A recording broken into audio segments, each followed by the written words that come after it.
Greatness. Greatness.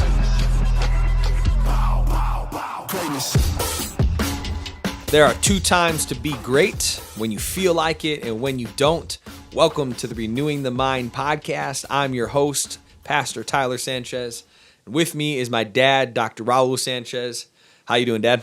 I'm feeling amazing. We have this saying at North Dakota State that goes like this: those who stay will play, those who play will be champions, and once a champion, always a champion. And there's the Let's go, ring-kiss. baby. On this podcast, we teach you how to flip your mindset by talking through how to renew your perspective, move towards uncertainty, and find what's awesome about that in every situation. If you missed last week's episode or podcast, you can head over to whatever platform you listen to podcasts on and check it out. Or you can head over to YouTube and check out the video version of this podcast. Last week we discussed our personal stories, kind of who we are a little bit, and then dove into the 3 pillars of Renewing the Mind Clinic, which is also a part of this podcast: renew, move, and find. And before we jump into today's content, we have a little segment we like to call What? What? It's our What moment. A What is acronym for what's awesome about that.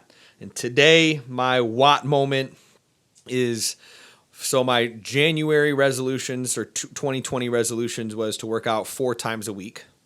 And so I decided to hold myself accountable. I was just going to post a simple Instagram video every morning that as I'm getting ready or as I'm heading to the gym, I just say, as my paps always said, there's 2 times to work out, whether you feel like it or whether you don't.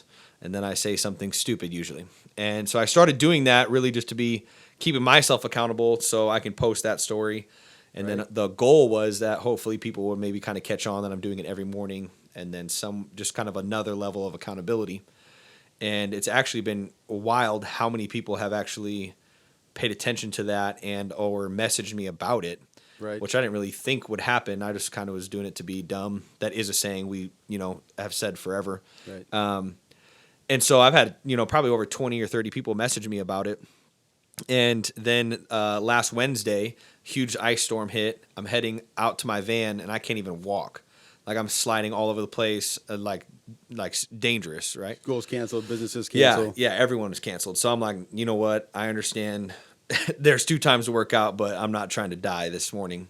So I head back inside and Nate messages me and I get like 3 or 4 messages because I posted, there's 2 times to work out when you feel like it, when you don't, but I can't get to my van, not feeling like it. So everyone was like, work out from home and, shovels working out. And accountability's coming. Yeah, I didn't do it though. So I just went back to bed, which is wild because I had my pre-workout. Yeah. So I did my pre-workout and I'm laying in bed just like jacked, but I still tried. Leg lifts in bed, bro. No, I fought through it. I fell asleep. Anyways, long story short, this morning I'm heading into church and normally I always have 2 donuts. That's my Sunday morning breakfast. Always chocolate cake donuts from Casey's with nuts. Holla at me. So I'm heading to the donut table in my head. I know this sounds ridiculous, but I'm like, I worked out this week. I deserve 2 donuts. I'm on my way. I got my coffee. I'm like looking forward to it, And as I'm walking past this gentleman, he goes, 1 out of 4. So I just kept walking. I didn't know who he was talking to. He's like, 2 out of 4. So I'm like maybe 10 feet from him now.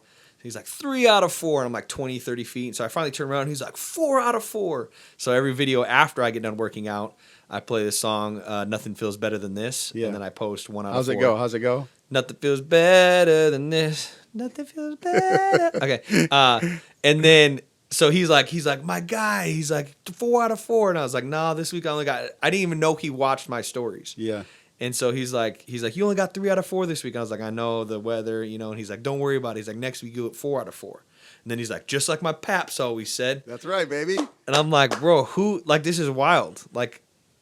And so in that moment, I was like, what's awesome about that is it was keeping me healthy because I was on my way to smash maybe even 3 donuts. Probably. Yeah, I was like, especially if Stella's not watching. When you have it in your mind, Yeah, you let go. I was like, oh, donut, coffee. And in that moment, I was like, man, what's awesome about this is something I started doing 3 weeks ago has now actually held me accountable, which is the goal of starting it. Correct. Even though in that moment I was kind of mad because I wanted my You wanted donuts. your donuts. Yeah. Yeah. Now, okay. So, quick question. You remember back to resilient training, resilient conference 1? We talked about the difference between high challenge, resilient, low challenge. You remember those? Yeah. You remember what it is? Can you describe it, or do you need help? Low challenges you don't really tell anyone because you just want to set your own goals and Right. you don't want anyone to keep you accountable. Correct. Because subconsciously, you don't believe you can handle a high challenge, so you kind of slide in under the That's radar. my 2008, 2009, 2010, 2011, 2012, 2013, all the way to 2020. Correct. And then the high challenge resilient is what? Well, I just tried it this year, trying to let people know my goals and what I'm trying to accomplish. Right. So in return, hopefully, Correct. they'll keep me accountable. And because everybody knows your business, they say stuff to you, which you can take as, oh, they're judging me or they're offending me. You can take it like doesn't that feel kind of good. junk. No, but it wakes you up and it helps you become congruent. Yeah. Like, I'm saying this and I'm doing this. Like, this doesn't look good. Even though some dude's like, my pap, so he said. See, Yeah. and then you click my face in there like this, and then you're like, oh, my dad will be mad at me or something. Yeah. Even Nate, he was like, last night, he was like, hey, how come the weather held you down for 4 to 4? And so instead of being like, yeah, I was like, how many times did you work out? You were 0 for 4. No, Yeah, go see? question my 4 for 4. Yeah, you draw your sword. Yeah, You're like, let's go. you probably let's go. 0. See, you draw your sword. Bryce hasn't worked out since 2008. So I know. He's over here Don't judge curled me. up in a sleeping bag, all Right. frozen. judge me. Perfect what moment because we lead Okay. into today's content, which is I already failed 2020. I already took an L 2020. 2020 is an L. Correct. I set goals in January 1, gung ho to change the world, change my life, change my family, change my wealth, health, whatever it was. And statistics say by February, 91% of resolutions have failed. Yes. That's just a quick statistic. You can Google search them all over. We all know resolutions fail by February or March correct. at the latest. You Right. can find out the percentages on your own. But the reality is if today, a month in-ish, I've already failed my resolutions, I, in the past, have already chalked up 2020 as an L. Right. Like I'm done. 2020 is a failure. Yeah. I set out to do X, Y, and Z. I failed. I'm done. And normally what I do in my head is like, bet, I'll try it again 2021. Right. So what do we do? Or you do like everybody else, which is I'll start again next Monday. I'll start again next Monday. I'll Yeah. start again next Monday, right? Okay, so the concept for this week is got data, right? So most of the time, even as a licensed clinical psychologist with 21 years of experience, I still don't know what to do. My questions always collect data for me, okay?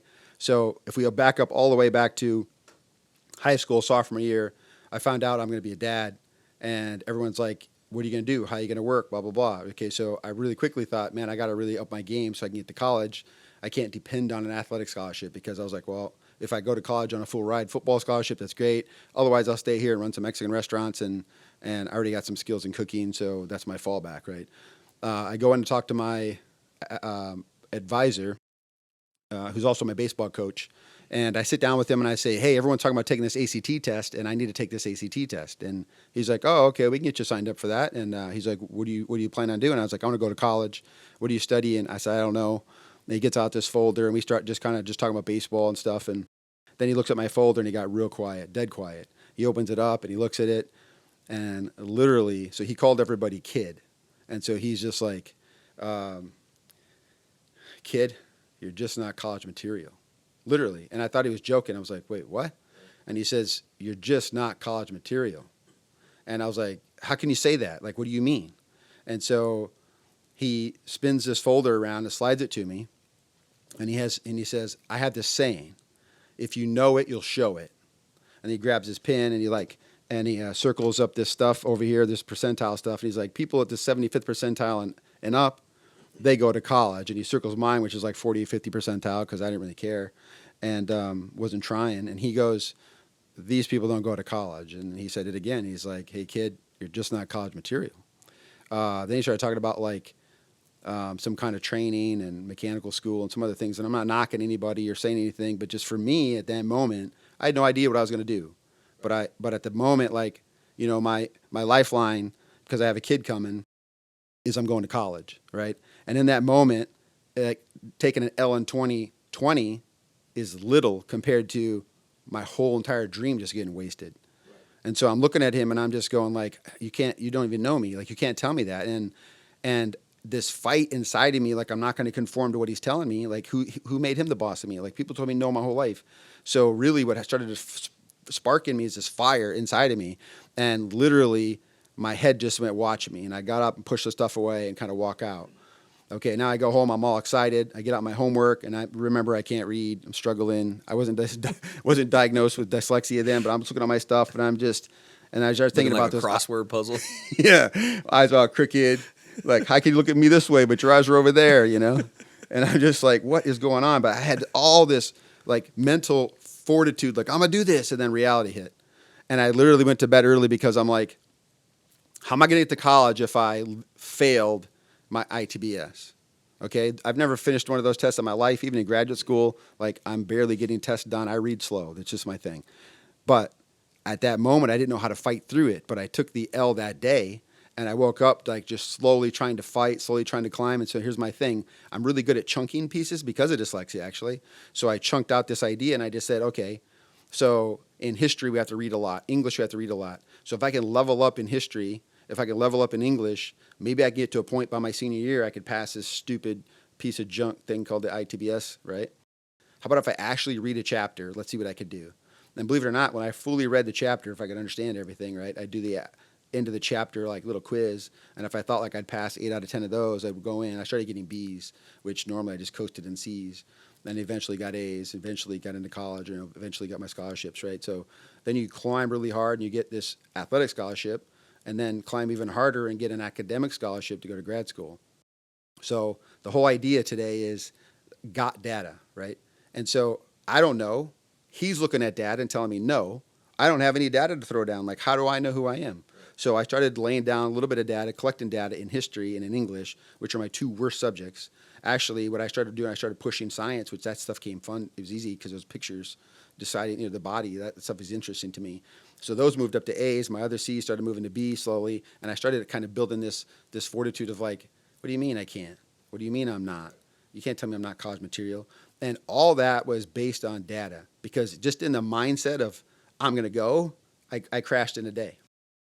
I mean, so when you just have this motivational energy, I'm going to do it, that literally, that poops out 24 hours. And 91% of people, right, poop out in 14 days or so. So that's, you're normal. Like, you're not broken. It's normal. But here's our whole thing with renewing your perspective. Like, stop conforming to normal. So Right, what's different? stop being the norm. Stop being the norm. So just that basic motivation, as hard as and tough as I think I am, I crashed in a day. It's not enough. It's not enough. Then you have to like figure out, where do I get data? How can I collect data? How can I figure out me? And just like you're understanding with the donuts, like you still have this idea. And actually in the research, it's literally called, quote, the HE double hockey sticks. Okay, that word. It's like what the blank with it. Okay. And it's really when somebody has tried so much that they give up, they crash.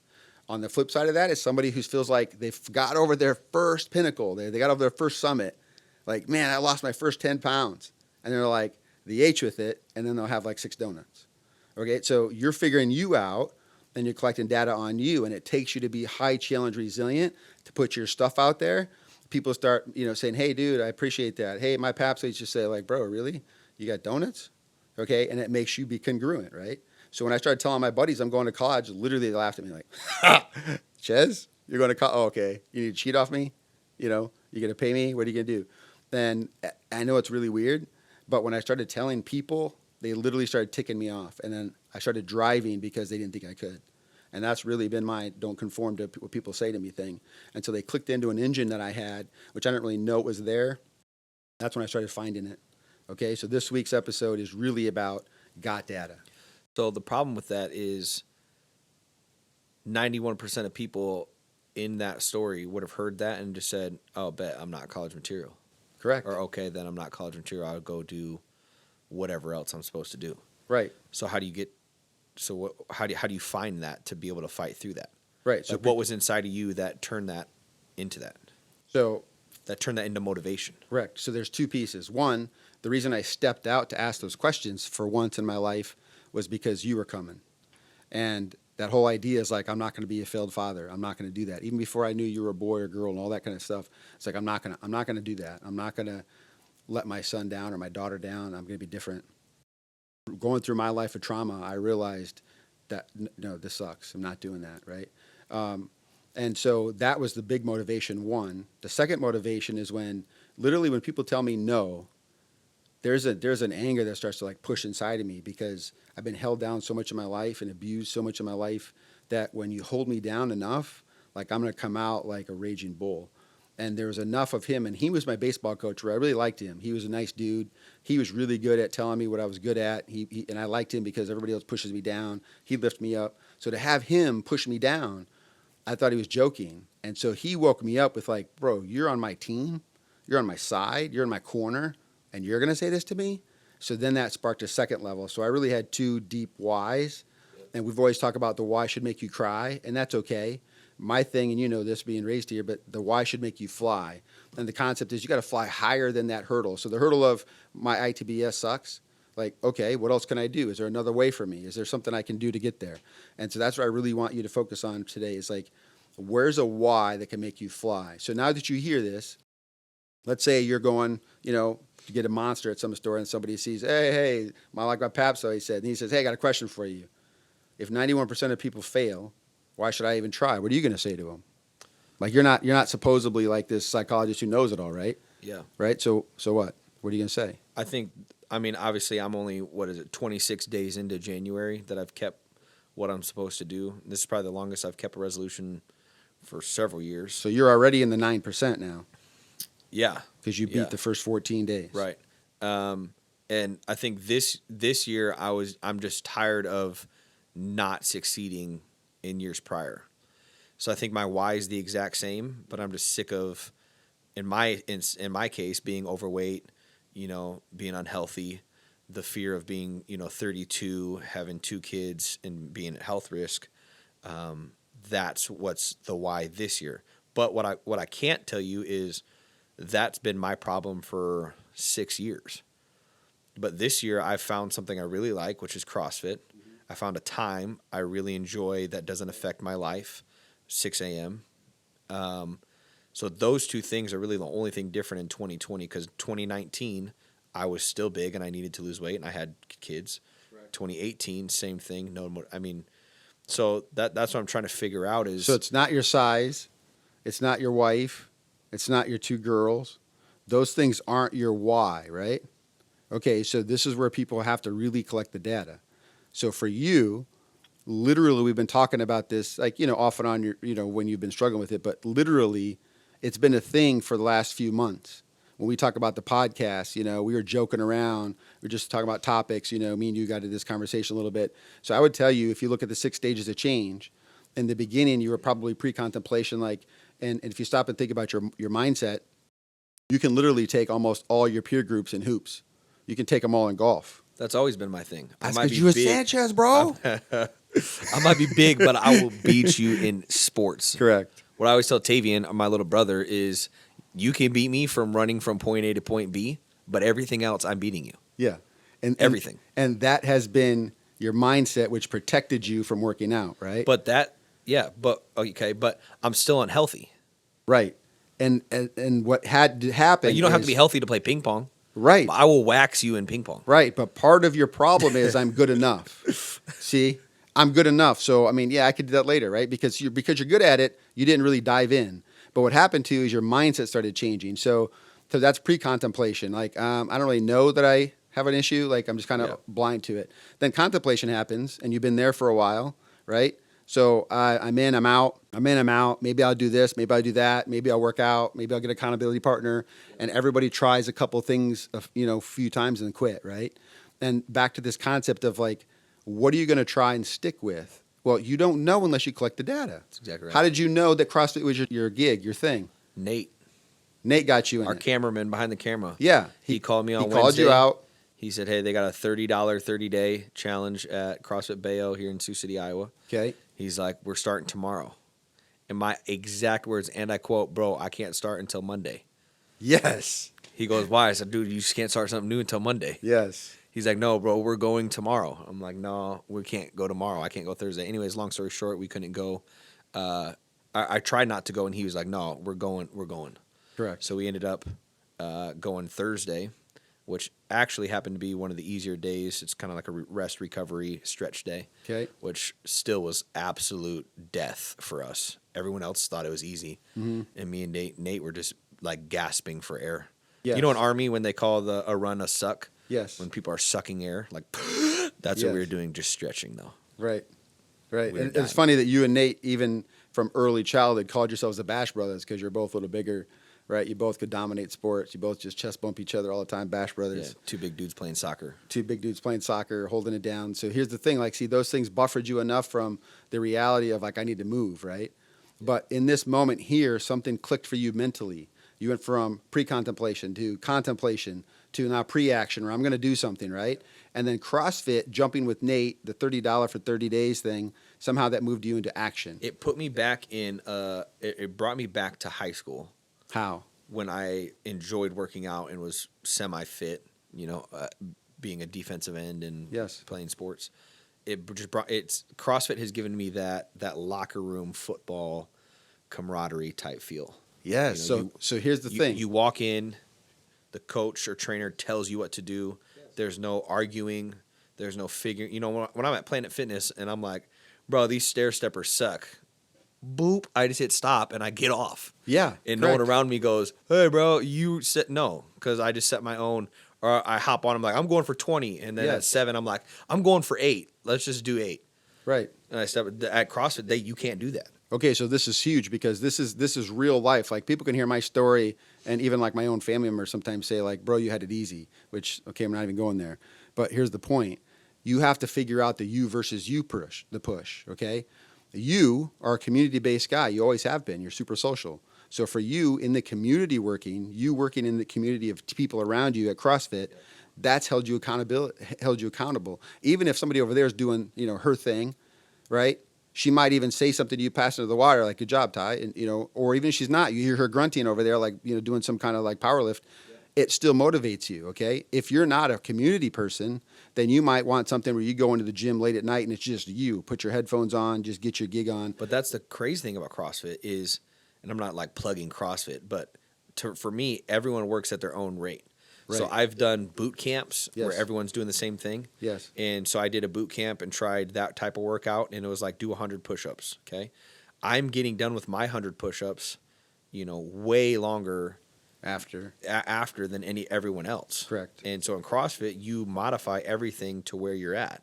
Correct. So I might be squatting, you know, 245. The person next to me is squatting 55. Yes. And so it's individually based, but it's team pushed. There's no questioning, and so that's been a huge thing for me to be able to move forward. Correct. I used to walk around Planet Fitness for the first 15 minutes just trying to figure out what I was even going to do. Right. You know, trying to get a workout, get in on my phone. I walk in, I'm half asleep, and they just tell me what to do, when to do it, what stops. I don't have to watch the clock. I'm in and out in an hour, and I'm done. The other piece, too, is like with starting this podcast, I don't want to be a hypocrite. So, well, don't clap. Don't clap to that. No. Bro, how do I subscribe to this channel? No, listen. Okay, go there because this is the whole issue of congruent. But I'm just saying, like, if I'm going to be on here talking about renewing our mind, not having a renewed mind, Correct. number one. Number two, if we're talking about getting healthy in all areas of life, and I'm not, I feel like, why would I be on this podcast? You see the high challenge now all of a sudden? Nah, that doesn't mean you're right. Don't do that. That's not what we're saying. I'm just saying. I'm not saying. No, I didn't say that. That's a Okay. record state. Yeah, but no, I love it because look, here's the issue. If you go to, I'm dropping it down, so you're showing me how to do this Instagram stuff. But you know, I do a story on moving, and then I just log it down at the bottom so you can hit the little highlight, and it's just like I'm gonna keep a string of moving. But I don't think people understand or feel or know how to interpret that data. When you go work out, you feel different. Yeah, you're sore, and that sucks, but you feel different. And then you're like, what was that? And then you don't do it again because you're sore, so you don't really know. But after you do a string of workouts, you feel absolutely different. You're not like addicted to sugar anymore. You're not hooked on coffee anymore. Yeah, you still have it. I still like it, but I'm not hooked. And then if I have, say, you know, I got the flu or something, I can't go for a few days. You wake up and you go, what is wrong with my body? Why am I so sluggish? Like, why do I feel depressed right now? Okay, so if you go look at those highlights on my Instagram, it's called, you know, Move. Click on it, and you'll just see a string, and they're just little basic pieces about like what workouts do for your brain: dopamine, serotonin, oxytocin, okay, norepinephrine, which is focus. These pieces literally rewire your brain, And if you're moving your body, especially like on CrossFit or some kind of caveman workout, okay, something where you're doing upper body, left body, right body, that kind of a thing, and you're coordinating that, your brain levels up. Now, here's what's really, really where the rubber meets the road here for me, okay? I didn't become who I am because I was two different people. In the classroom, now this isn't my thing. Bro, I don't know what's wrong with me, but I studied that and I still sucked. I suck at history. I suck at English. I'm a science dude, okay? So I get A's in PE. Like you start to get locked into who you think you are. But I didn't become who I am until I made a conscious decision that like I'm going to have to pull, Ches or Jewel. Those are my two football names, like, okay, that, nicknames that people gave me, whatever. I had to move that dude, that mindset, that character. I had to move that dude into the classroom. And even though when I started getting good at this stuff, I'd be like, man, this sucks. I ain't studying this. I got a headache. Literally, I get a headache when I read until I got to college and got tested. They gave me these blue highlighters and blue transparency sheets. I had to pull those out so I can read without my headaches. Until I got there, I started working really hard. And when I wanted to quit, I would take a break and come back. And I would tell myself, what if I was doing stairs at the North High, heading up to the field? Would I quit? I'm like, no, I wouldn't quit. What if somebody was beating me? Like I'd run them down. Or I'd go for it, And when I took that mindset and transferred it in, right, I can't be a hypocrite. I am congruent. And the things that I teach, they're because I learned them. And when I understand the research concept, the data, I plug those two pieces together and it becomes a part of who we are at Renewing the Mind. Make sense? Yep. How you feeling? Right now? Yeah. I'm sore. I'm kind of hungry. But you feeling a little smart? Yeah. See? I mean, I feel like I just basically said that what you've been telling me for years is true, and I agree with it. Okay. And here's where people have to understand. Which doesn't make me feel good. And this is what people understand. Like, look, you knew everything about what to do.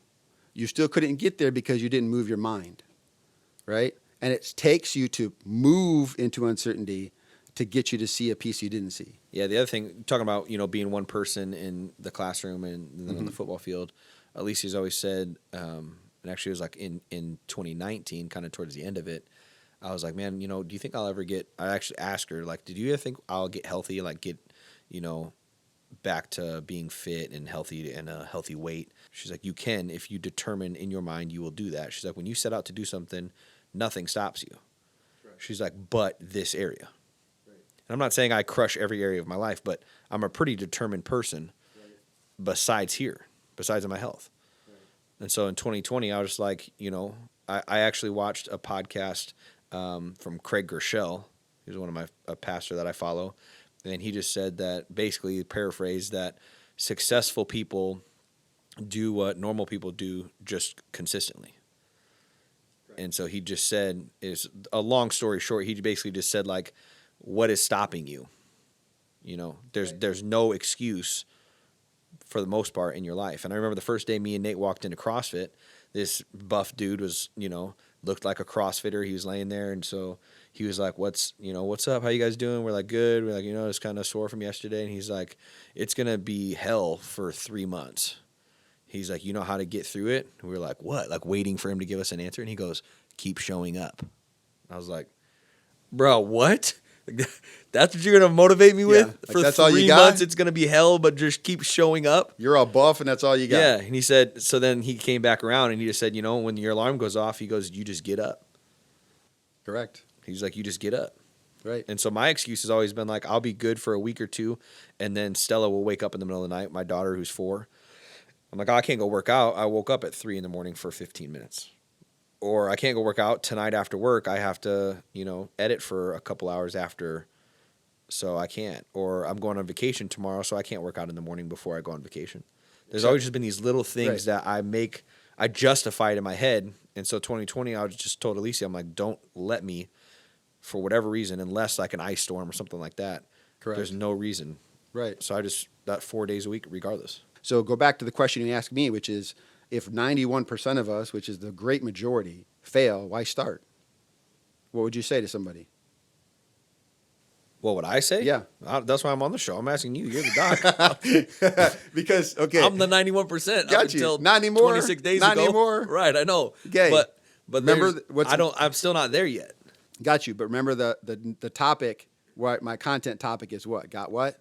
Data. Got data. So you have to show up to figure out what you like and don't like. You have to show up and be like, hey, deadlifts kill me. I'm not there yet, but I can do these modified pieces over here. Other people like, I know you can't do toes to bar. Like, just saying, right? Nope. You're my son, you're Sanchez, but I know because I'm like, I don't think I could do I can do knees to belly. Okay, so That's it. So you modify, right? And this is where this whole big idea of like I have to be in the top 9% starts down here of you just doing you, one level at a time. Once you do your knees to belly or whatever you call it, then you can start doing toes to belly. Then you get to toes to the bar. Whole move step. All right, so here's just the question. keep moving. So here's the biggest question I have in my life. Okay. When it comes to failing, how do you know when failure means to pivot and move in a different direction, right? Mm-hmm. Versus try harder and keep going.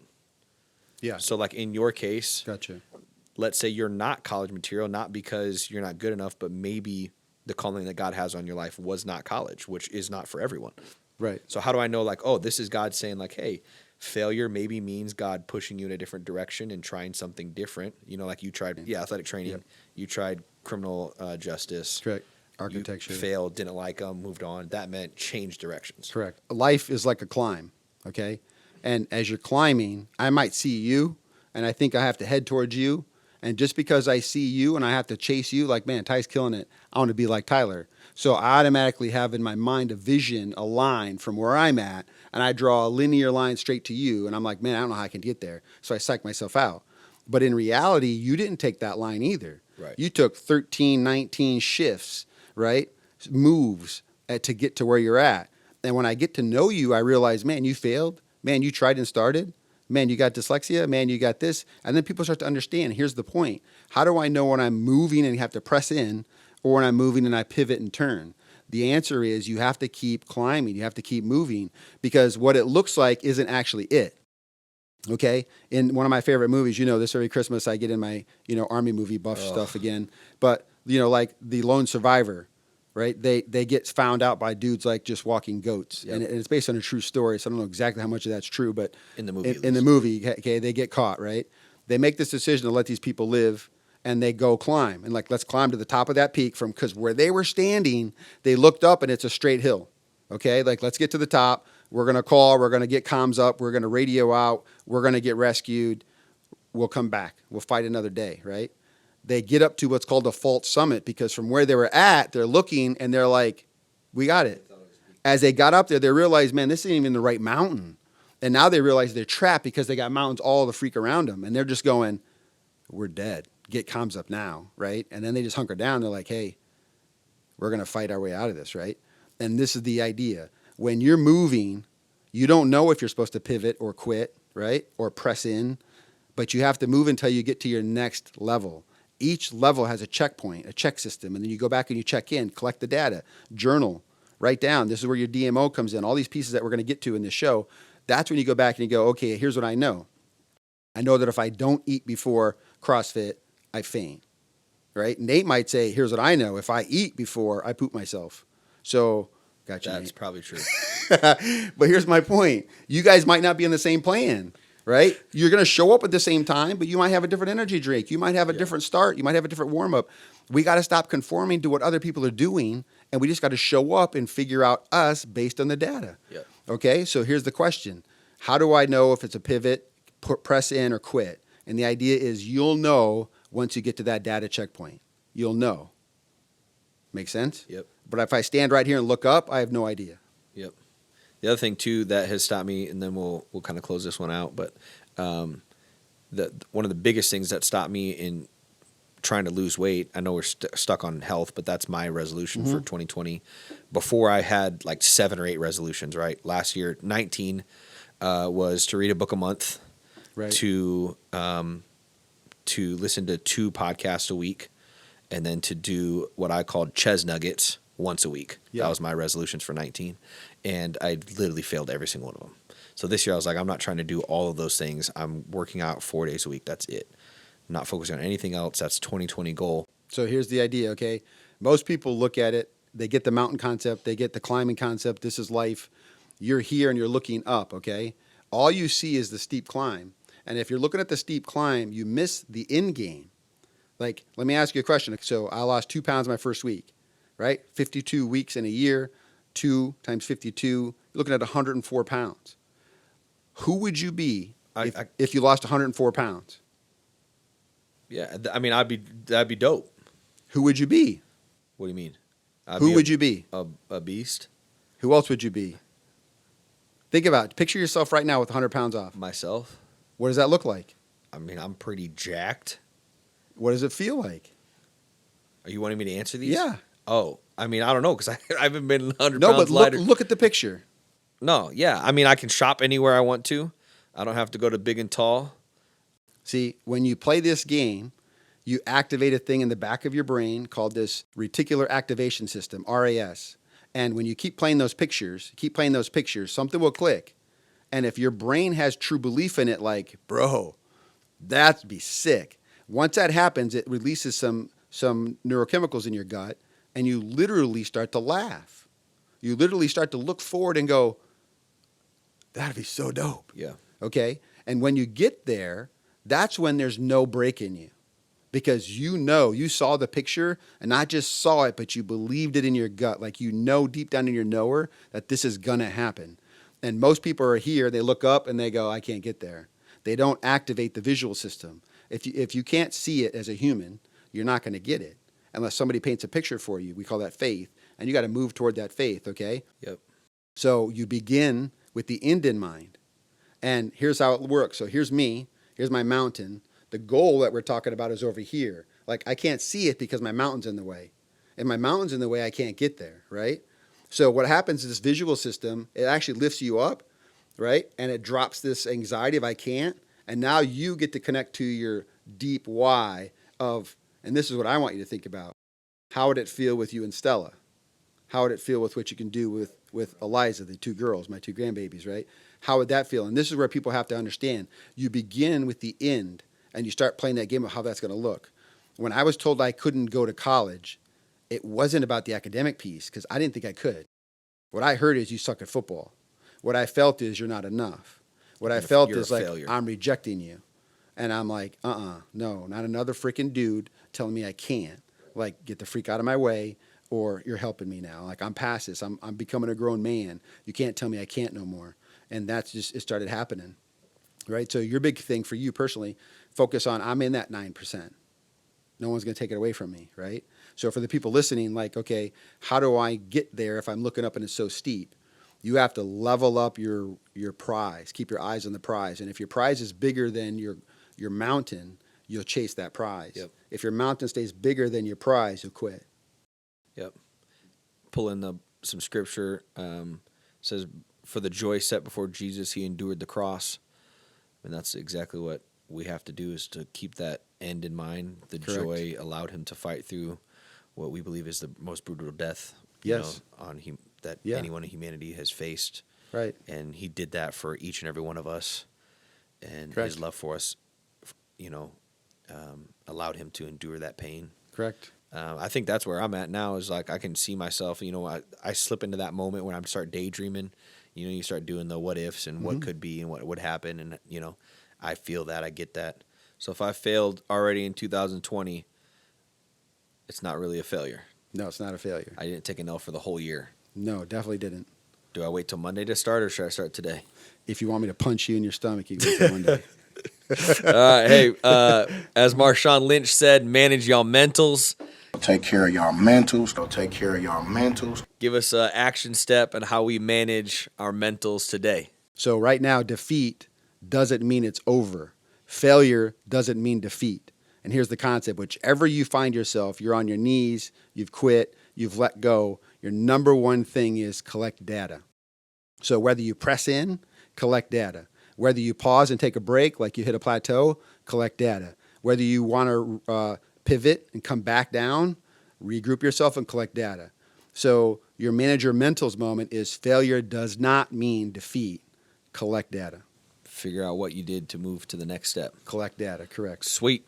Before we leave you today and you continue with your morning, afternoon, or evening, we just want to remind you once again, there are 2 times to be great: when you feel like it and when you don't.